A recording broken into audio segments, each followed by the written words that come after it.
Bismillahirrahmanirrahim. This is Dr. Osman Akhtar and welcome to my YouTube channel. Our today's topic is Myasthenia gravis.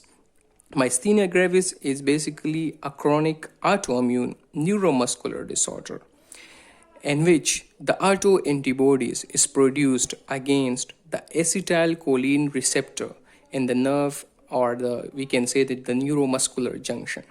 So because of that damage of the acetylcholine receptor, the voluntary muscle, they get weakened and progressively get weakened. Before going into the pathology, let me teach you the physiology of the neuromuscular junction. Look at this. This is a nerve terminal, which is also called nerve ending. And let's suppose this is a muscle fiber. In the cholinergic system, look at how, first let's see how acetylcholine form in the nerve ending. In the nerve ending, the choline is uptaken. Look at this, the choline is uptaken along with the sodium. They have one sodium choline co-transporter. So the choline get into the nerve ending. And the acetyl-CoA, this is already formed in the nerve ending from the mitochondria. So choline plus acetyl-CoA, they get combined by the help of enzyme which is called choline acetyl transferase. So it forms the acetylcholine.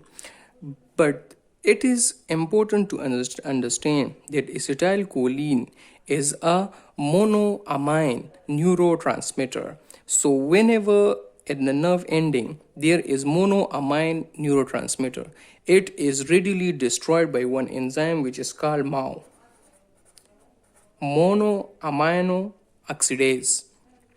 So because of the fact that it can get destroyed, so to save it from the destruction, there is one transport which will transport the acetylcholine into vesicle, and that acetylcholine will be stored there. So whenever the action potential come, this calcium channel will get open, and the calcium influx causes the outflux of the acetylcholine through the process of exocytosis. When the acetylcholine get into this is called the space between the nerve terminal or nerve ending and the muscle fiber is called synapse. So whenever this come into the synapse, acetylcholine come here, which is also called synaptic cleft. So acetylcholine will come into the synaptic cleft and will act on the cholinergic receptor, which is M1, M2, M3, M4 and M5. So whenever acetylcholine acts here on these receptor, on the postsynaptic receptor, so postsynaptic receptor will be stimulated and that muscle get contracted. What happened in the myasthenia gravis? The myasthenia gravis, first going into the complete physiology, then we will go to the pathology. The acetylcholine after action, like come here and act on the muscle fiber. After that, here is one enzyme which is called acetylcholinesterase will act on this acetylcholine after the action on the muscle fiber and will get destroyed into the choline and acetate. This choline will be recycled again here and will come again to the nerve ending for the new production of acetylcholine.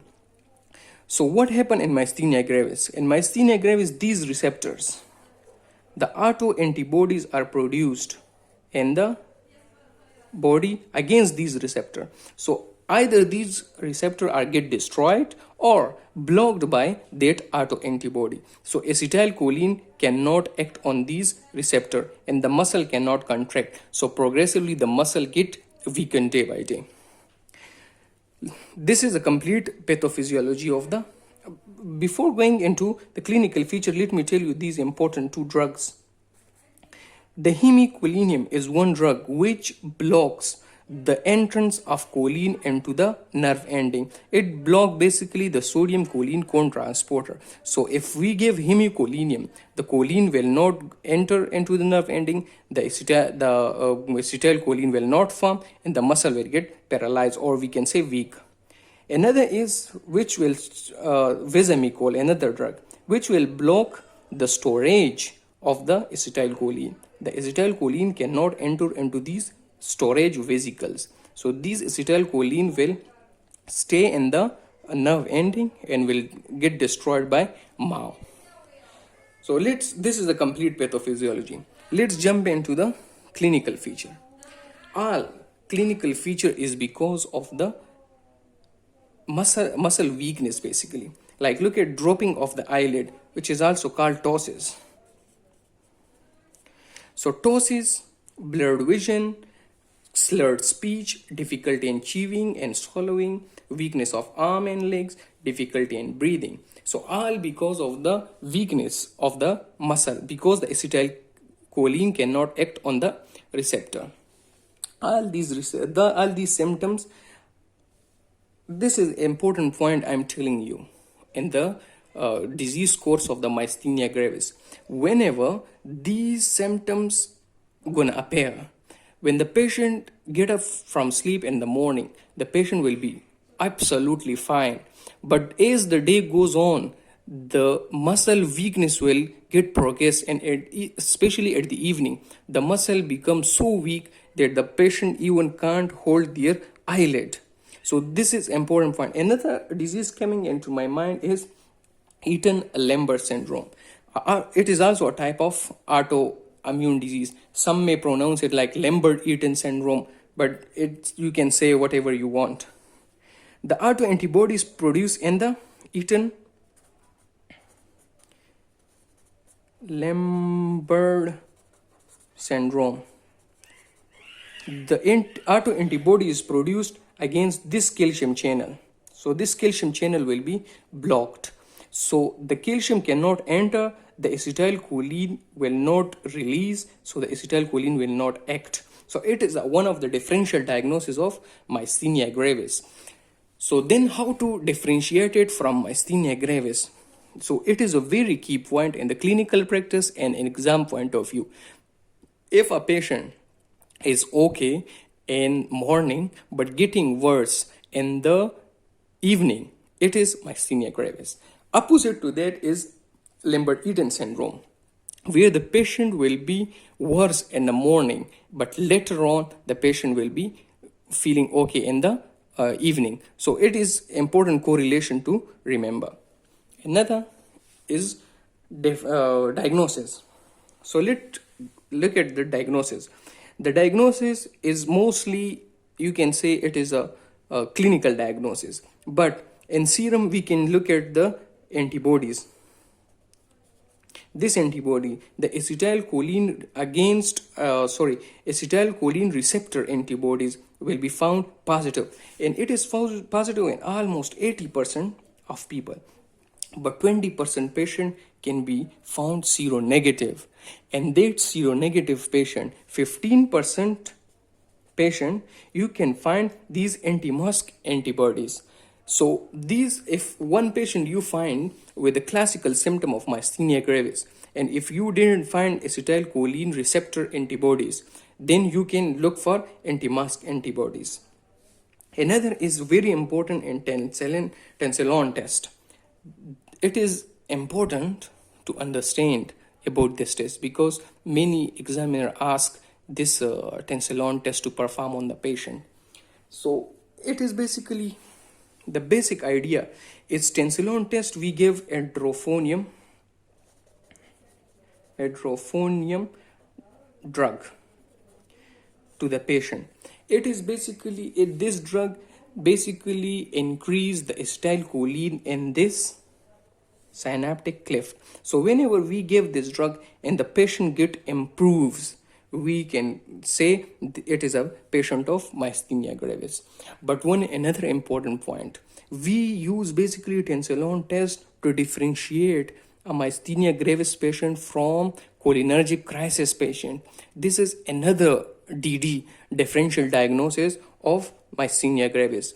In cholinergic crisis, there is a lot of acetylcholine in the synaptic cleft. So because of a lot of acetylcholine acting on the receptor, the receptor goes into the down regulation. So the acetylcholine cannot act further because of the down regulation of the receptor. So whenever we give edrophonium, the myasthenia gravis patient get better, but the cholinergic crisis patient, they get worsened. So this is another important DD of myasthenia gravis you should not forget. Another is electromyography. We can look at the muscles and the electric activity in the muscles. Let's talk about something about the treatment of myasthenia gravis. So basically, we do not have a proper treatment for the myasthenia gravis. But another very good point in myasthenia gravis, that in some patient the myasthenia gravis disease get improved, even it get remission in that patient without even medication. So it is important to know about certain treatment, or we can say management of myasthenia gravis. Number one, we have medication. In medication, the most important is acetylcholinesterase, and that specifically is pyridostigmine. We use mostly this pyridostigmine. Another, corticosteroid. Because of the fact the autoimmune disease, we can give corticosteroid to suppress a bit his, or we can say we can modulate the immune system of that patient. Another is, in corticosteroid, we can give prednisone. Another treatment is immunosuppressant. So because the autoantibodies is responsible for all this clinical picture, so we can give immunosuppressant so it can suppress that autoantibody production. And immunosuppressant we can give azathioprine or cyclosporine or cyclophosphamide, etc. This another important concept is IVIG, intravenous immunoglobulin. This is basically preformed autoantibodies. So whenever we give this IVIG to the patient, so the autoantibodies against the acetylcholine receptor, which is already preformed by the patient immune system, is get reacted with IVIG. So the preformed autoantibodies will get neutralized. So this concept is very good nowadays in a clinical practice. This is intravenous immunoglobulin. Another is thymectomy. Because of the fact that myasthenia gravis is highly associated with thymoma. So many patients, it is like a clinical trial that many patients with myasthenia gravis is found have thymoma, and after the removal of thymus gland, the myasthenia gravis patient get improved, or either even the disease is finished from that patient. Another is plasmapheresis. All the plasma in the body of that myasthenic patient is removed and replaced by a clean, or we can say another plasma without any antibodies against the acetylcholine receptor. Thank you so much.